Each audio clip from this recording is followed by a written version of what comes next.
Hello सांग माने मुझे आपको स्वागत कर मोर फ्रेश ब्लॉग को आज आसी खाया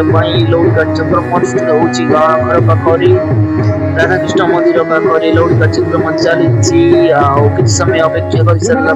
मु आसी भात पत्र लगी पत्र लगिला कि बहुत समय अपेक्षा करी आसला भात जी जी देखी पार्टी आपण माने भात लगी जाइए पुणी बहुत समय अपेक्षा कर सारा पुणी डालमा लगी जाइए पुणी आउ किसी समय अपेक्षा कर पुणी कोबी सतुला लगी जाइए देखो केमती परिवर्तन हो भाई मैंने बसी सब खाऊं मन आनंद बसी खाइबे बोली अरुआ भात को डालमा कोबी सतुला केमती लगी जाइए देखी पारुछंती आपण माने तापरे लुण आसी पहुंची जाइए तापरे आउ किसी समय अपेक्षा करला पुणी आसी खटा लगी जीव आमे माने मन खुशी आनंद फेरिली लोक मैंने आनंद खाऊ।